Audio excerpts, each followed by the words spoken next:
Mom, Dad, I just have to say, it breaks my heart watching you stress over dinner every night. This year, I don't want you doing the fridge stare down. Hot take, with the new Blue Apron, eating healthy is easy. They've got pre-made and one-pan meals with plenty of balanced nutrition. No subscription needed. You could be plating like a chef instead of negotiating with leftovers. Make it your healthy, tasty, and easy 2026 dinner resolution. Just saying. Get 50% off your first 2 orders plus free shipping with code LISTEN50. Terms and conditions apply. Visit blueapron.com/terms for more.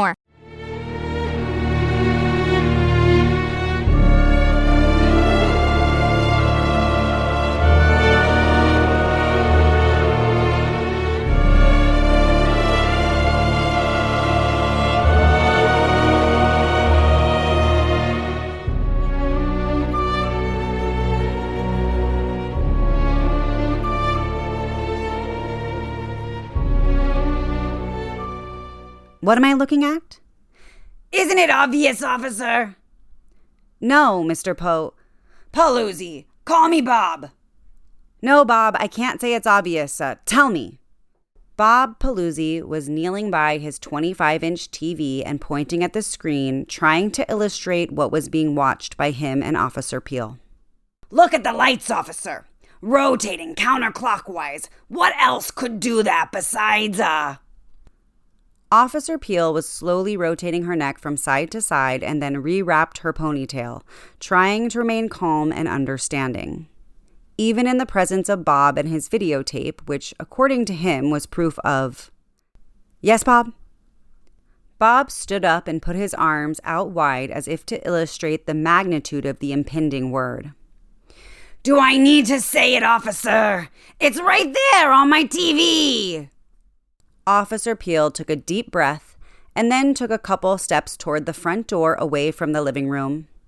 Her long day was being stretched paper thin. I don't want to put words into your mouth, Bob. What are we looking at?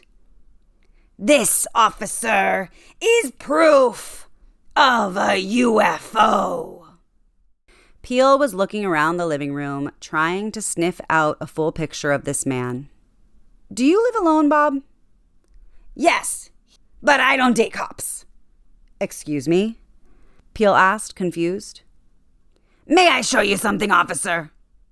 Peel was now about to do the thing she swore not to do ever since stepping foot inside this house.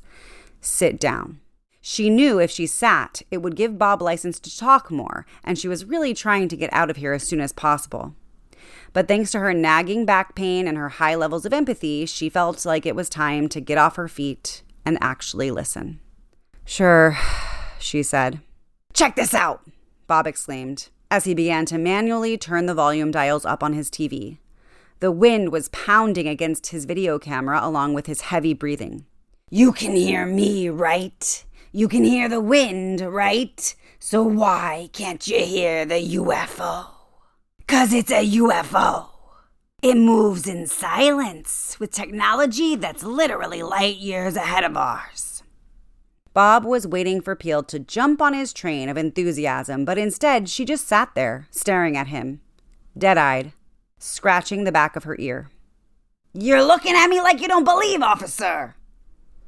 It's not just that I don't believe you, Bob, although that certainly is part of my face right now.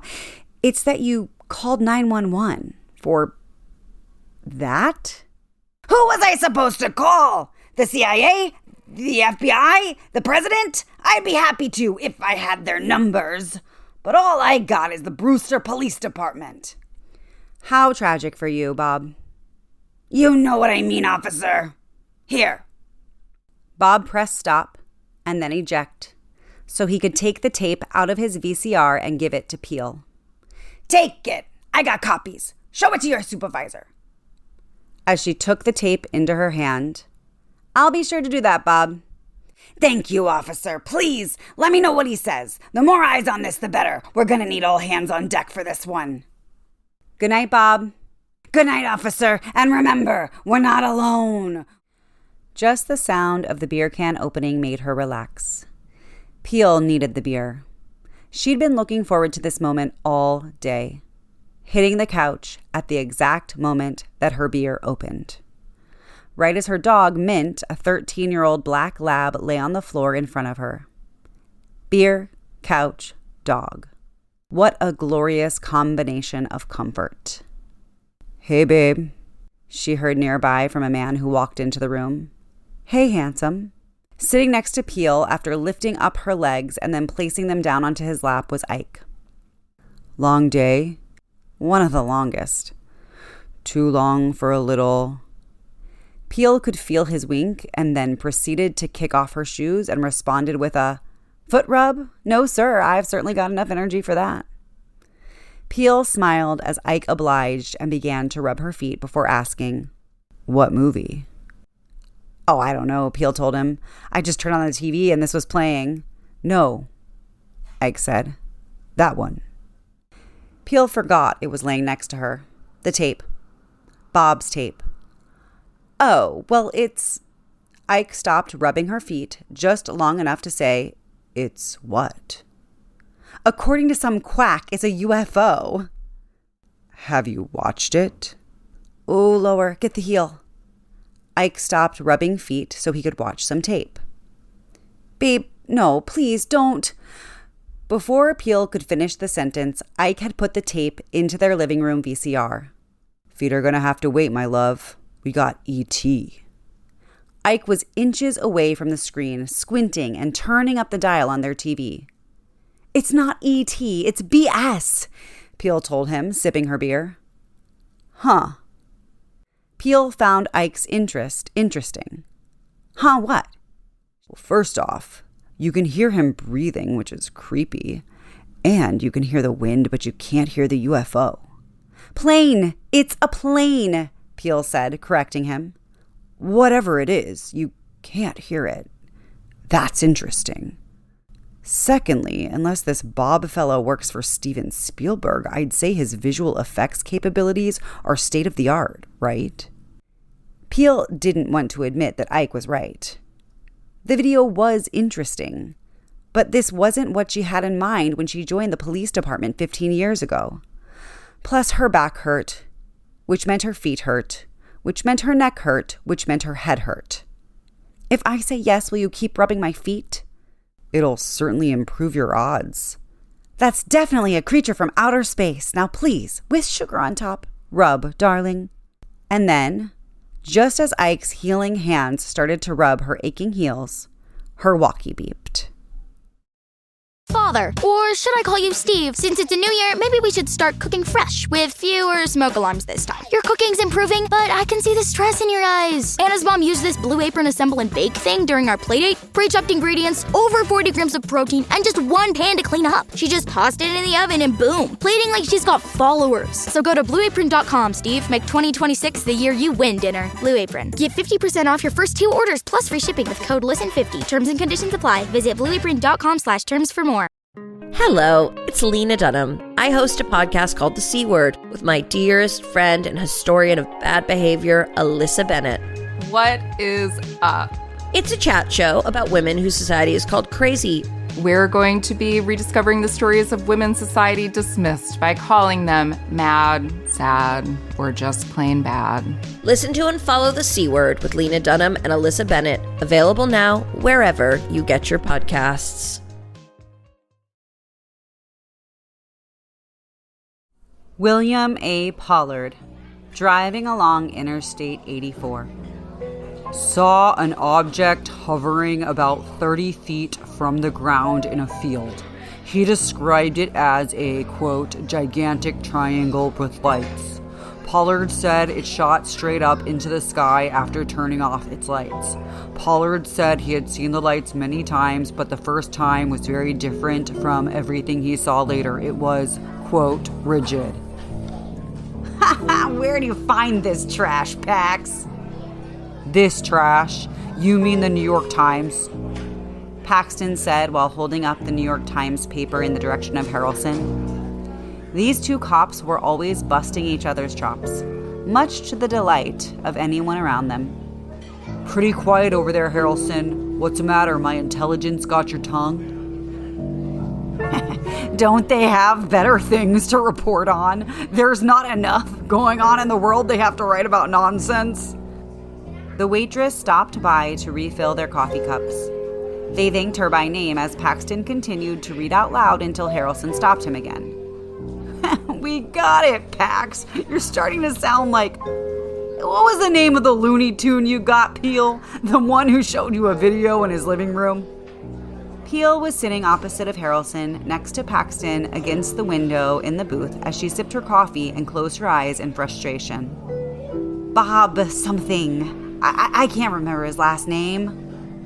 Whoa. Showed you a video in his living room? Paxton finally put down his newspaper, telling Harrelson, "You didn't tell me about that." Do we have to rehash this? I lived it.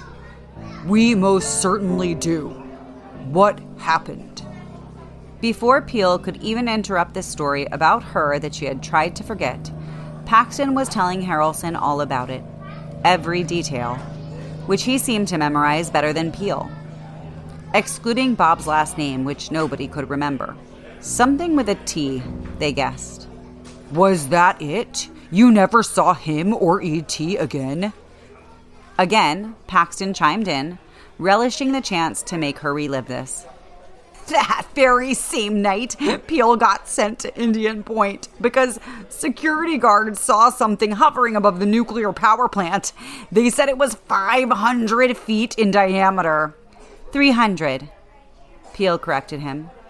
Paxton kept going as if he hadn't been corrected. They said it was 300 feet in diameter, so big it blocked the plant lights, floating there for half an hour. 10 minutes, Peel corrected. What the hell? How come I didn't hear about this? You were on vacation, dummy. Serves you right. Oh, I see, Harrelson said, nodding. You're just pulling my chain. Is this even in New York Times? Paxton opened the paper to the front page and then dropped it in front of Harrelson, making his eyes go wide as he started to read. The one time I go on vacation, we get invaded by Martians? Pilot's pulling a prank, Peel insisted, while rotating her neck. Trying to get attention, that's all. That's your problem, Peel. You're a cynic. You just gotta learn to believe. And it's your turn, Paxton told her while holding up the check. Peel's walkie beeped. Peel, Chief wants to see you. You en route? Over. Yes, Judy. Good. Sounds urgent. Over. She saw something in the sky. Peel and Chief Farrell were standing outside the interrogation room, looking through the tiny door window at the woman who was sitting inside. You gotta be kidding me, Chief. I gotta do this again? Why me? Chief Farrell was older, pushing 60. He had a round belly and walked with a slight limp on his left side. It reminded Peel of her dog, Mint. They had the same walk, just a couple old dogs. Chief, however, had some acid reflux issues, which made him less than pleasant to communicate with. His lovability skyrocketed after his wife got sick 3 years ago. Cancer. It put her down after a couple months. Everyone loved Mrs. Chief. She was one of those glues, the type of person that brought everyone together. Now she was gone, and all Chief had was the job. If she was still alive, he would have retired by now. He was leaning against the wall for support as he explained to Peel about the woman waiting in interrogation. She knows you talked to Bob, whatever his last name was, and you were there at Indian Point. So now I'm the crazy cop who all the Looney Tunes go to when they want to get attention? Her name is Irene Lunn. She's not crazy. She's married to a cop. On second thought, maybe she is crazy. Chief, Peel said, ready to walk away until he blocked her exit. Just talk to the woman. She's from Mahopac. She just needs someone to talk to who isn't her husband. We can speculate as to why that might be, yes? Peel said yes without saying yes. What did she see? What am I walking into? Chief took a beat and said, It's better if she tells you. Peel turned to look at her, sitting alone, nervous. She didn't look crazy. Chief was right about that. Peel opened the door and head inside. After some brief standard protocols about how their conversation would operate, Irene Lunn told Peel her story. Last night around 9 p.m., I saw this thing heading south over a pond, just clearing the trees. There was no sound at all. You could hear the crickets. About 3/4 the size of my house with an L-shaped structure suspended underneath it.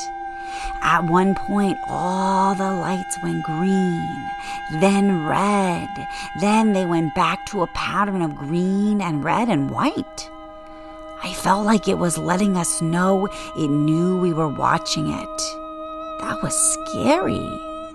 It went on for about 10 minutes. Peel stood there, feeling her entire body get tight. I know how this sounds, officer, I do. When I heard Bob's story, I thought he was crazy too, but I saw what I saw. I don't know who else to talk to about it. I'm not looking for attention. I never am. I like my life, my quiet life. I wish I hadn't seen it, but I did. Peel calmed her inner monologue and then leaned in for a moment before speaking. Mrs. Lunn, what would you like me to do? Irene was biting her lip. Suddenly, she had the mannerisms of a scared little child. She looked down and started shaking her head. I don't know. Just keep an eye on the sky. Beer, couch, no dog. Mint! Minty! Peel had her legs up and was ready for some quality pooch time, but the pooch was MIA. Ike walked in holding a plate of freshly microwaved pasta, handing it to Peel. Where's Mint? You don't know? Instead of answering, Ike shouted for him. Mint, get in here. Mom wants some loving. They both waited for the black lab to limp on in and provide some end-of-the-day love, but he didn't. Normally, they could hear him waddle and shake his collar from anywhere in the house. Currently, silence. They each gave another shout, still nothing. There was something about the way Ike leaned forward that made Peel edgy. It was her job to detect the details. She knew her man. He looked nervous. What's wrong?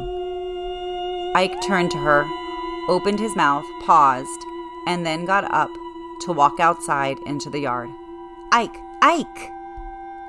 Ike was shouting for Mint all around the perimeter of their house. Peel was following him, shouting Ike every time he shouted Mint. Baby, will you stop, please? You're making me nervous. Peel stepped in front of Ike, blocking his path, holding his shoulders, looking him square into his eyes to get a read on the situation. What's wrong? Ike took a long pause. I let him out a couple hours ago, when I finished making the sauce. Peel squeezed his hand, trying to get his focus. And I thought it was nothing, but there was a light above the house. Peel let go, agitated. Oh, real funny. Come on, where is he? Ike grabbed her hand and kept her stationary, staring into her eyes. This is not a joke. There was a light. Mint was barking, and then the bark stopped. They were walking up and down their quaint Brewster suburban street, posting lost dog flyers on every street corner light post. Occasionally, Peel would catch Ike looking up into the sky. Each time, Peel would have to suppress her anger, not just towards Ike, but everyone else who seemed to insist on turning this prank into a reality. After about a square mile, they posted their last photo, and Ike said it was getting late. Peel couldn't even look at him. We can come back in the morning, Ike said, walking away with his head down. He tried not to let her see tears forming in his eyes. She let him go ahead as she lagged behind, angry, bitter. As she started to follow him, she turned. One of her neighbors, staring up at the sky. The collar. As soon as the first sip of coffee hit her lips, she heard the collar. Peel twisted around and saw Mint running right to her in the kitchen. Minty! Oh my goodness, where did you go? Oh my sweet boy. Peel was kissing Minty's chubby cheeks as he slobbered all over her face. She yelled out for Ike to come down, and within seconds he was charging into the kitchen, half asleep in his sweatpants. Minty! The three of them hugged and kissed as Mint wagged his black lab tail in bliss. As they always did on weekend mornings, the three of them went outside to sip some coffee and throw some tennis balls. The surge of relief and happiness in both Peel and Ike was extreme. Ike vowed never to let Mint out of his sights again. Peel told him not to worry. Mint was back, and that's all that matters. Huh what? Mint's limp. It's gone. Father, or should I call you Steve? Since it's a new year, maybe we should start cooking fresh with fewer smoke alarms this time. Your cooking's improving, but I can see the stress in your eyes. Anna's mom used this Blue Apron assemble and bake thing during our playdate. Pre-chopped ingredients, over 40 grams of protein, and just one pan to clean up. She just tossed it in the oven and boom, plating like she's got followers. So go to blueapron.com, Steve. Make 2026 the year you win dinner. Blue Apron. Get 50% off your first 2 orders plus free shipping with code LISTEN50. Terms and conditions apply. Visit blueapron.com/terms for more. Make money from your podcast with the Odyssey Creator Lab. You create the show, we bring the advertisers. Apply now at creators.odyssey.com. UFologists? Don't give me that look. You think I want one of my best officers speaking with these quacks? Chief, can't we just say no? Chief Farrell was having an acid reflux moment while sitting behind his desk as Peel stood against the window by his ashtray. The mayor is enjoying this whole sightings thing because we're getting a big fat spotlight in all the papers. Plus, we got those quackadoos coming into town because they think E.T. is living in Brewster, which is good for business. All you gotta do is go to this conference, tell them what you saw, and that's that. We can be done with all this. Chief, for the 100th time, I haven't seen anything. All I did was speak to the quacks. I know. It's for the pictures. Snap a couple photos, kiss a couple babies, that's it. All right, Peel said. I'll go, but I'm not taking a picture, Chief. The guys will never let me live it down if I'm in some photo op with a conspiracy quack. All right, no photos, just go. Let them feel important so they can buy Brewster t-shirts or whatever merchandise we got in town. Please and thank you, Peel. Peel took a breath and she walked out. Sounds like there's a promotion in this for me. Yeah. The head of the ufology snake was named Peter Gersten. His organization, Citizens Against UFO Secrecy, had received hundreds of reports of a large boomerang object hovering over trees with lights and a slight buzz. Gersten, at the time, had not interviewed the pilots who had claimed they were responsible. He intended to hire a private investigator to look into the timing of reported sightings, possibly corresponding with the flights by the pilots. Gersten believed that some of the eyewitness reports were explained by the flight of the pilots flying in a V formation, but not all of the eyewitness reports. Gersten stated, quote, "It could be explained as extraterrestrial. We had somebody try to photograph the object, but it has avoided being filmed." According to the manager of CPI Photo Finish in Yorktown, we're seeing quite a few UFO pictures. People come in and hand you the film and say, be careful with these. We ran outside with our camera because something was flying over our house. Peel was sitting by the door playing chaperone to a bunch of children. At least that's how she saw it. Her body had never felt this tense. Brewster was a great place, safe, comfortable. But that didn't mean cops weren't needed. She couldn't help but think of all the things she could be doing right now that wasn't this. It was torturous in her mind. Bob, Italian last name, happened almost 2 months ago, and she hadn't been able to shake free of this conspiracy chokehold. Gerston's group was offering a $1,000 reward for information of the pilots flying the light aircraft out of the Stormville airport. J. Allen Hynek, the former scientific advisor to the Air Force's Project Blue Book, who later in life favored the interdimensional hypothesis explanation of UFOs, described the incident as absolutely weird. There's no logical explanation for it. And then Gerston turned to Peel.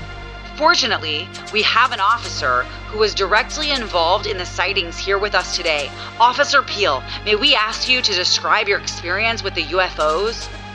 Oh, Peel said, with the power of 1,000 I don't give a you-know-whats. I didn't see anything. All I did was speak to people who thought they saw something. Thought they saw something? Officer, surely you're not saying that all of these people in your hometown conspired to make this up. What good would that serve them? Or you? Without missing a beat, Peel said, "Merch," followed by the popping of her bubblegum. Her walkie beeped. Thank the Lord, she thought. "Go for Peel," she said while walking out of the conference room into the hallway. Peel, it's Chief. Can you meet at my place? Everything okay? I'm watching the Quacks, remember? It's fine. I just need your assistance with something. All right, I'll be there in 20. Chief was smoking. The last time Peel saw Chief smoking, it must have been a decade ago. He stopped because his wife told him to, kept threatening to leave him if he didn't quit. It wasn't a real threat. Everyone knew that. But he quit anyway because he wanted to be around for his grandkids, which he was. Mrs. Chief unfortunately wasn't. When Peel first joined the force, Chief was always with a cigarette. Now it just looked odd, out of sorts. She shut her patrol car and walked over as he paced around his driveway staring at the ground. "What's up, Chief? Everything okay?" He put out his cigarette. Peel could see the sweat on his forehead. Chief didn't look at her. He just took a deep breath and then went over to his front door, letting her inside, and then shutting it right after she stepped through. "Chief, what's the good word?" Still no response. He locked the door behind them and then walked past her towards the kitchen. When he got just outside the entryway, he stopped, turned around, looked into her eyes. "What is it?" Peel demanded. And then she heard a noise. Just past him. His eyes were flickering. He began biting his lip. Just how Irene Lunn had back in the interrogation room. Peel shook her head and then brushed past into the kitchen. When she saw it, she froze. It spoke to her. Hiya, Patty. Father, or should I call you Steve? Since it's a new year, maybe we should start cooking fresh with fewer smoke alarms this time. Your cooking's improving, but I can see the stress in your eyes. Anna's mom used this Blue Apron assemble and bake thing during our playdate. Pre-chopped ingredients, over 40 grams of protein, and just one pan to clean up. She just tossed it in the oven and boom, plating like she's got followers. So go to blueapron.com, Steve. Make 2026 the year you win dinner. Blue Apron. Get 50% off your first 2 orders plus free shipping with code LISTEN50. Terms and conditions apply. Visit blueapron.com/terms for more. I'm Dana Carvey. I'm David Spade. Fly on the Wall's back for another season, now on audio and video every Monday and Thursday. So many incredible guests will be joining us. Follow and listen to Fly on the Wall everywhere you get your podcasts. Too good to be true.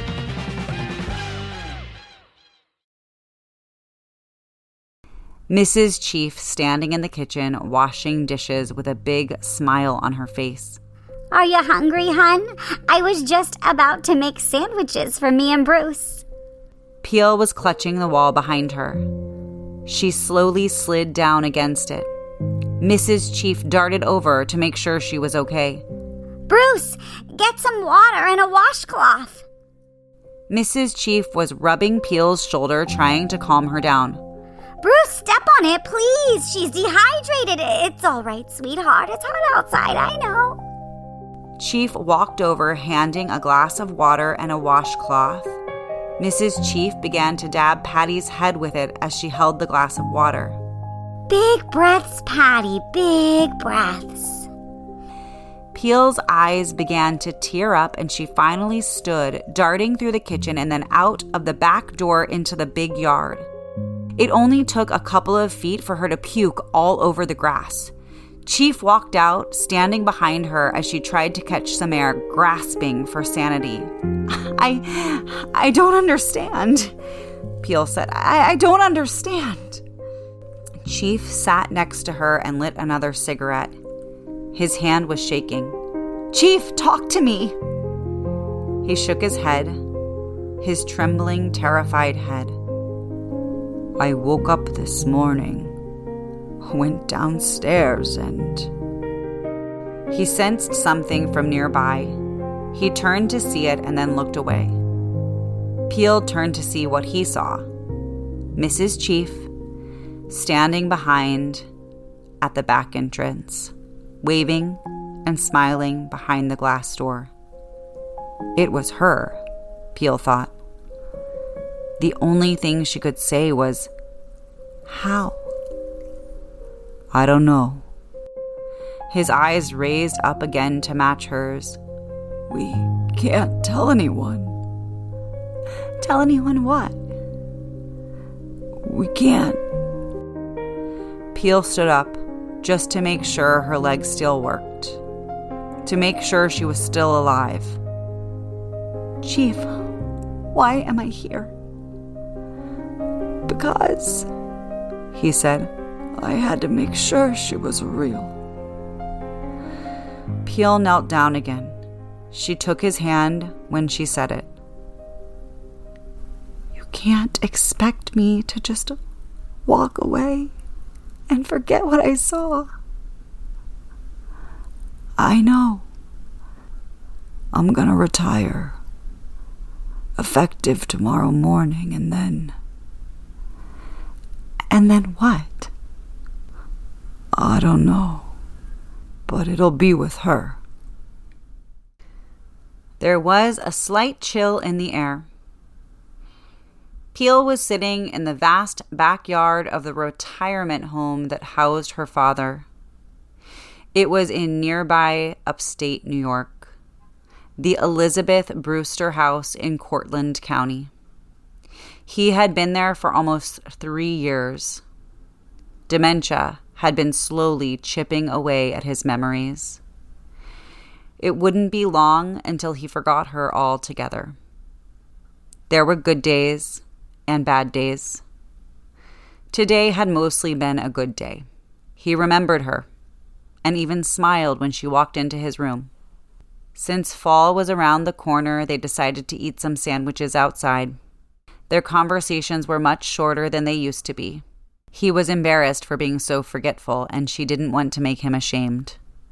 So she was fine to let him sit in silence. "Patty, can we go inside soon? It's chilly." "Yeah, Pop. Just a minute, okay?" He smiled and said that was fine. She took his hand gently. And then Peel did something which hadn't happened in quite some time. She kept an eye on the sky.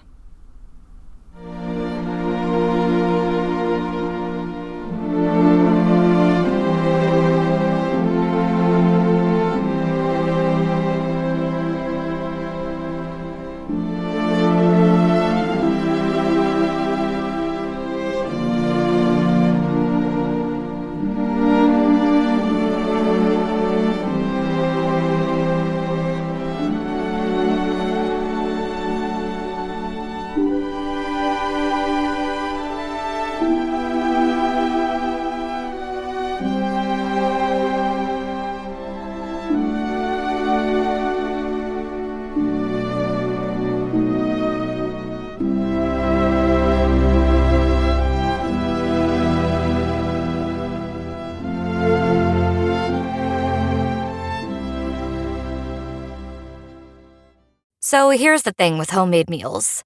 Eating them is great, but all the chopping and measuring and cleanup, not so much. With new one-pan assemble and bake meals from Blue Apron, you get all the flavor of homemade meals with a fraction of the work. Just assemble the pre-chopped ingredients, bake in the oven, and enjoy. Shop Assemble and Bake at BlueApron.com. Get 50% off your first 2 orders with code APRON50. Terms and conditions apply. Visit BlueApron.com/terms for more.